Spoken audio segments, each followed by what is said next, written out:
Athi, there's so much to unpack. It's difficult to know where to begin. But perhaps at the beginning, the first part of volume 5 of the report deals with the State Security Agency. And there's a lot to be said about what the report's findings are insofar as the role of the Minister of State Security is concerned.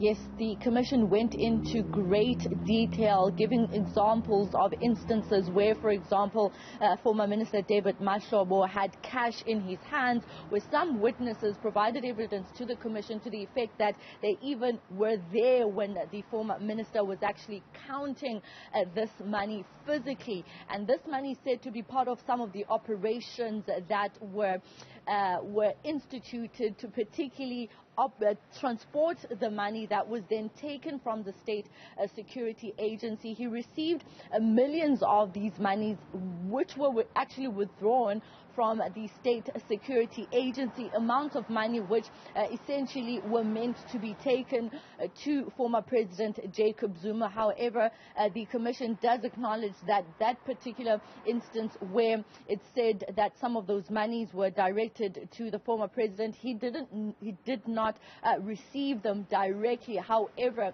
the intention was that that particular money, or the channeling of that money, would be directed to certain individuals, including former President Jacob Zuma. But again, the Commission also went into great detail in terms of what Parliament needs to do in instituting the recommendations. It goes as far as saying that some processes need to be formed to enforce the oversight role of Parliament, and to even ensure that when MPs raise the flag in instances where some members of the executive are found to be embroiled in corruption, that those MPs be protected within Parliament. You may recall that Mervyn Dirks from the African National Congress was suspended following the flags that you raised about that allegation around the president, which surfaced sometime last year. So these recommendations speak to instances like that, where MPs need to be protected, where they're providing some crucial information to be investigated by Parliament, where they're providing this information, of course,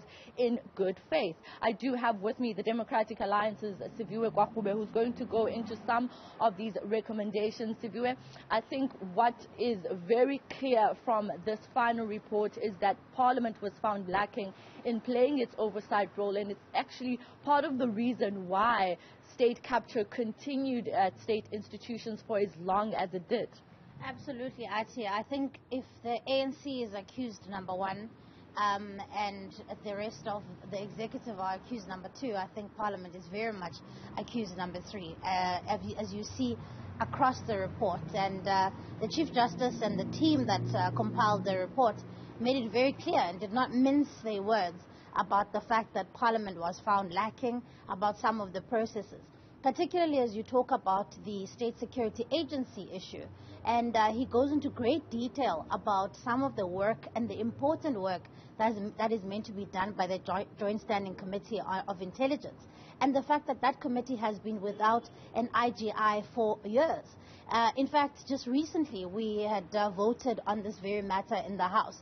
And so I think the first thing is that what is going to be important, Athi, is that while this report is detailed and provides us with a very clear understanding of what needs to change, the real crux of the matter, or at least the real test of how we move on, is how we're going to be implementing these recommendations.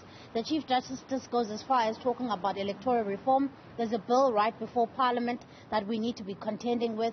He talks about strengthening accountability by this House.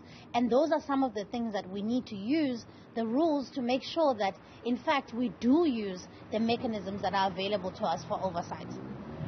I'm interested to find out the attempts then of opposition parties to try and get work done, particularly investigations involving the Gupta family. The report cites instances where Parliament failed even as back as 2013 to probe some of the allegations around the Gupta family, saying that opposition parties were met with resistance from MPs from the ranks of the ANC. Look, I mean, and ultimately, I mean, I think one, if you're sitting on the opposition benches and you're reading this report, you realize that this is a massive vindication from some of the work that a lot of opposition MPs have been trying to do.